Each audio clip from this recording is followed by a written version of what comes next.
Hey, what's the largest problem you're facing right now with your junk removal business? Are you still researching the business and you're looking, hey, where do I get started? Are you not getting enough jobs? Are you slam busy and you're having to turn away work, but you don't know how to take it to the next level, how to hire crews and get more trucks? Are you worried that the crews you have aren't doing a great job or maybe even stealing from you? These are all problems that every junk removal business owner is gonna face as they grow. These are problems I've had and I've learned how to solve. The solutions can be found in the complete junk removal business training series. Grow your business, change your life with the JRA Complete Training Series.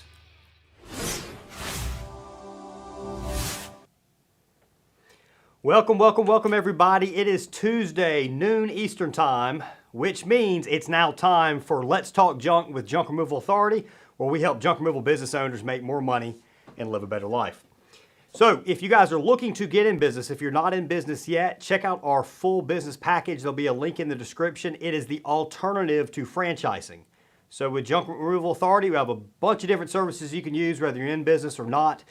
The big option for those of you who aren't in business especially is that full business package. Gives you the training, consulting, and support that you would get from a franchise, from a fraction of the cost, without that really long-term commitment. All right, so today what we're going to be going over is what are you improving or constant improvement. And this is going to be relevant to junk removal. We're going to bring in some real kind of things that you could be working on in your junk removal business to improve it, to make it kind of world class, or at least like the top dog in your area. So recently I came across something, a word that I really thought I liked a lot. It was a peaceful discontent. John Maxwell was the one that wrote about it in a book he did on leadership. Peaceful Discontent. Again, this is from John Maxwell. And I really thought this was an awesome, not necessarily quote, but just kind of topic or word combination, peaceful discontent. So what is it talking about? It's meaning that you should never be truly content in life with what you got going on in business, with your relationship, with your physical appearance, your health, but you should be peaceful while all that's going on. So even though you're discontent, that doesn't mean you're not satisfied. Because I've been in business long enough and been doing this deal long enough to realize, you know, early on in business, you guys are probably always like, you know, all right, as soon as I can get a second truck, as soon as I can get a third truck, as soon as I can get my first employee, as soon as I can go into a new location, as soon as I finally start my junk removal business, I'll be happy. You say, as soon as I do this, I'll feel like I've arrived, I'll feel like I'm happy. As soon as I find a girlfriend, as soon as I get married, as soon as I have a kid. So your entire life, what's going to happen is your entire life, which we're only here, you know, a limited amount of time, a finite period of time until we're going to be taken out of this earth, you know, out of this world. You're going to live your entire life always saying as soon as. Eventually it'll be as soon as I retire. And then eventually you might say, hell, as soon as I die. So your entire life you're going to be saying as soon as. So we want to avoid that. We want to be happy with what's going on, but at the same time we want to constantly be striving to improve at everything. So the word that I've always used long term, ever since I started, I mean, really, if you go back as far as, I don't know, probably 15, when I was 15 years old, so you're talking 16 years ago, constant improvement. And that's what I've always called it, is always searching for constant improvement. So, the nice thing in my case is I wasn't very good, or I'm not naturally good at just about anything. I can't hardly think of one thing that I'm just extremely good at naturally. And that can be frustrating, especially when you're younger and you're trying to do things that just don't come naturally to you. But if you're a really committed individual, in a lot of ways, if you're somebody that something doesn't come extremely natural to you, that almost gives you an advantage in business. Now, why is that? Because in business, there is so much that is out of your control, especially early on. As you get more established, you're going to be more ready for some of these situations that might pop up. But not being a natural prepares you for success in business, because you might have an equipment delay or a breakdown, So those of you with just one truck especially, you guys are a little exposed if you have just one truck and something goes down, that little bit of pushback right there, that little bit of resistance, you have to be able to take that in stride. So you evaluate what's wrong with the equipment and you do whatever's necessary to keep moving forward. Could be renting a piece of equipment or buying another truck or something like that. You might have a key employee that leaves at the worst possible time. And what you have to do as soon as that occurs is you gotta almost remove the emotional anger and everything and move right to, all right, so what do we do now? We recently had that happen maybe 4 or 5 months ago. And we left ourselves a bit exposed. We were too reliant on too few people. This was with JRA. Somebody left. Well, immediately after we got over a little bit of frustration, it's going into, okay, so how do we fix this now? How do we put out this fire? And then how do we ever prevent this from occurring in the future? And that second part of the question is where constant improvement comes into place. You might have more work with deadlines than you can possibly handle. You don't want to miss out on the work because you can't get to it soon enough, but you have these really, really strict deadlines you're trying to hit. So that is another area where you're going to have to sit there and be thinking, all right, how can I make this happen now? Can I get some temporary labor maybe? Do I need to put out some job ads on Indeed and just increase the spend really high and just commit as much time as I need to do interviews? How can I get creative to get more people to come work with me at my business? Do we need to rent that truck to keep up with those deadlines? So there's a multitude of different things that are going to get thrown your way that you're going to have to work through in business. And you have to be able to approach it logically and be able to put your emotions to the side. And that's tough to do because your business in many ways is your life. If everything in your life as a business owner, as a true business owner, is going to revolve around that business. Because if that business fails, then the rest of the pieces around it kind of come apart too. So it's very, very tough to do that. So the lifelong commitment to bettering yourself, your business, relationships, knowledge, leadership, parenting, whatever you want to call it, that's constant improvement. And we're going to talk about what to improve on your junk removal business and how to approach it coming up next.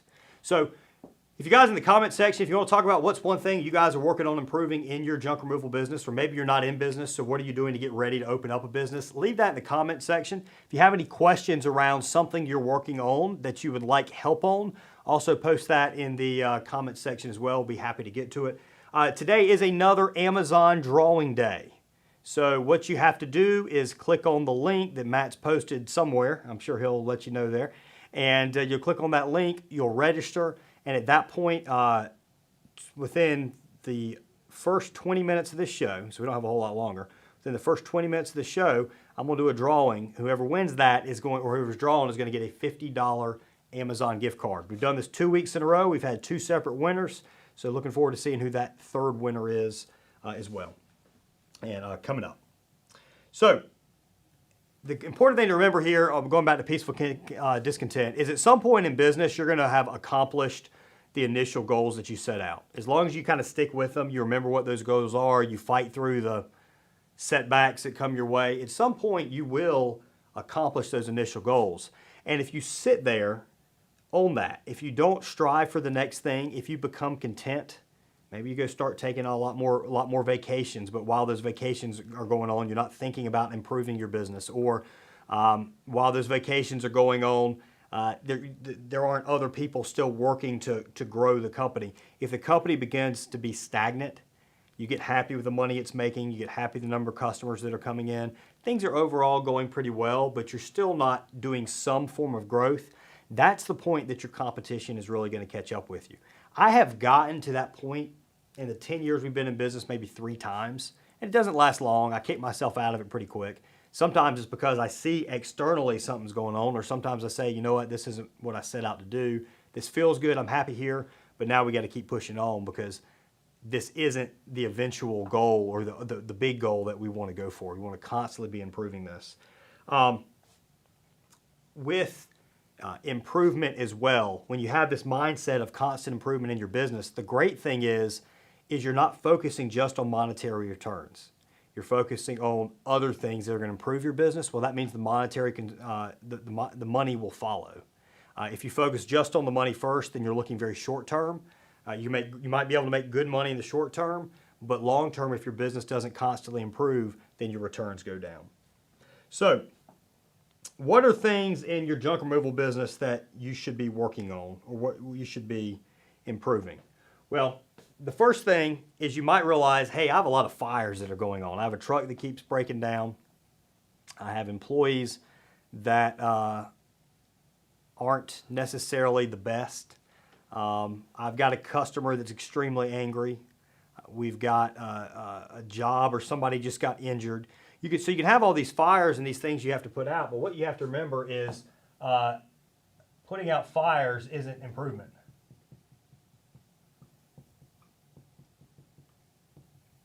So if you get these fires, what you need to be asking yourself is, all right, one, I've got to get out of this. But so how am I going to quit? How are we going to get out of this? How are we going to solve this fire? But the next question is all right, how do we prevent this fire from happening in the future? And that's what a lot of people avoid. So they think about just solving the fire that's right in front of them, and they don't ever cross into how are we going to avoid this from happening in the future. So if you have a truck that breaks down and that puts you out of commission, or you have to go rent another truck, you need another truck. Or you need another crew. If you have one employee that all of a sudden quits right when you needed them, and now you can't get to a bunch of jobs that you have upcoming, you should never have relied on that few of people. So one of the key marks of a great business owner or a great leader is actually anticipating, recognizing problems before they occur, and implementing things to help solve that. So when you're looking at things to improve, the very first thing you should look at is areas of exposure. So with your areas of exposure,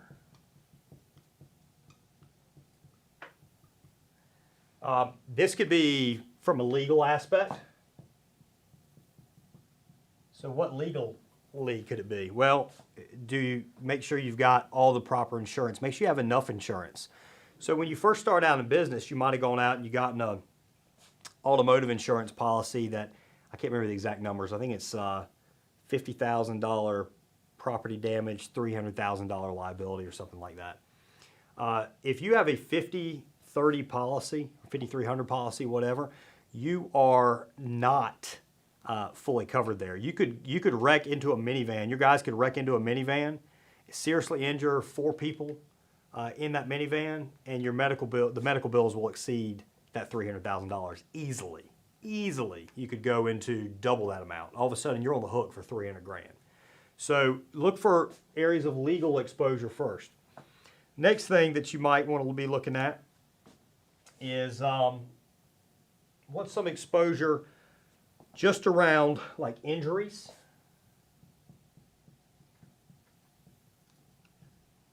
This is a big one. If your guys, like when we first started, junk doctors, I was on the truck all the time. I wasn't thinking too much about the different things that we do because I would tackle just about anything. And what happens, I am pretty good at avoiding injuries, but other people are not. They're just not thinking enough about what they're doing. So that avoiding injury did come pretty natural to me. I could kind of recognize areas of, hey, I need to pay attention here so I don't break my leg or get ran over or throw my back out. I was able to recognize those opportunities. When you go to hiring people, oftentimes they don't recognize the area where they could potentially get injured. So it's up to you to make sure you're training them. You're training them on proper lifting techniques. You're training them how to use a Sawzall safely, making sure they're using the correct safety gear while they're operating that equipment. You're training them pretty much not to get on ladders unless you have one guy that you've worked with closely that you're okay with him getting on a ladder. For the most part, very few of our guys are certified to actually go on a ladder because as soon as you go up 10, 20 foot on a ladder, your exposure has gone way up. Especially if somebody's passing stuff down or maybe you're doing a demolition of a roof or something like that, your exposure is much, much higher. That person must be trained. So where are the areas that somebody might get injured? Because that injury is going to raise up your workers' compensation cost. It's going to bring an employee out of your business at that point, where they're not actually able to carry out junk removal. So now you're gonna have to be finding somebody else to come in. So injuries are a big, big, big deal. The main way to solve that is by giving people the equipment they need, the tools they need to properly do the job, and then most importantly is actually giving them the training on how to use those tools and how to perform their job properly. Other areas of exposure, beyond the legal and injuries, that's insurance related for the most part. You want to avoid that. Your truck situation, your truck breakdowns. Other areas of exposure, you're relying on too few people. Think about basically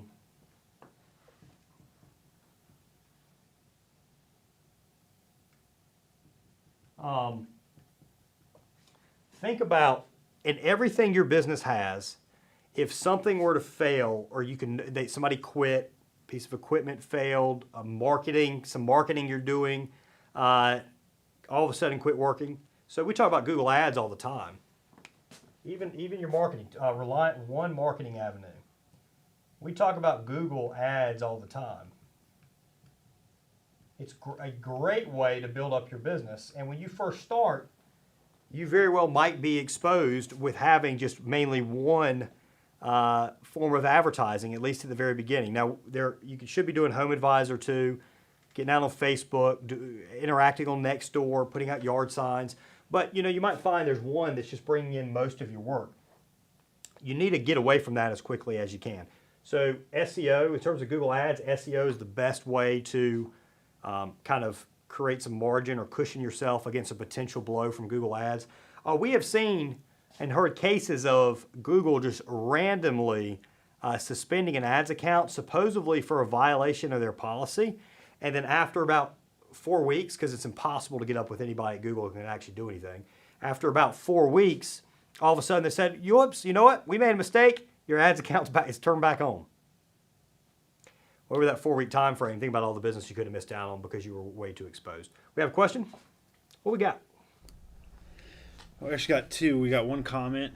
Juan from Bay Hauling says he is definitely working on hiring. He said it's a tough market, and he's currently applying the JRA process. So, and even on the hiring end of things, and by the way, Juan, I always appreciate you commenting on here, and I hope you enjoyed your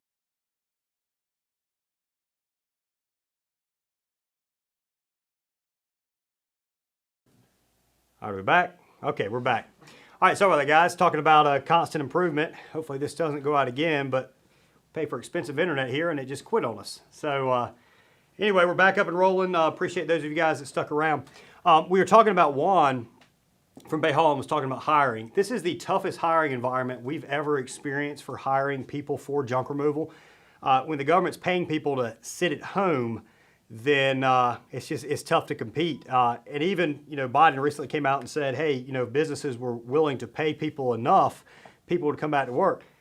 Guys, some people are perfectly content just sitting at home, having a roof over their head, getting their belly full of food, still being able to eat, and that's all they want to do. So whether you offer that guy a $40 an hour job or a $10 an hour job, he's just going to be happy taking his hand out.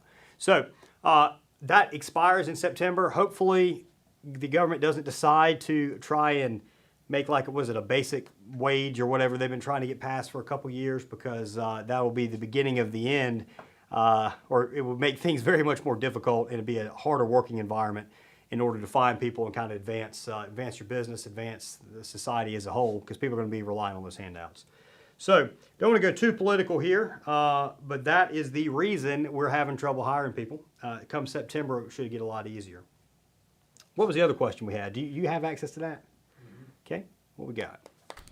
Okay, so the other question was Charles V. He said, I'd like to run my operations out of a storage unit, storing tools, resale items, dump trucks.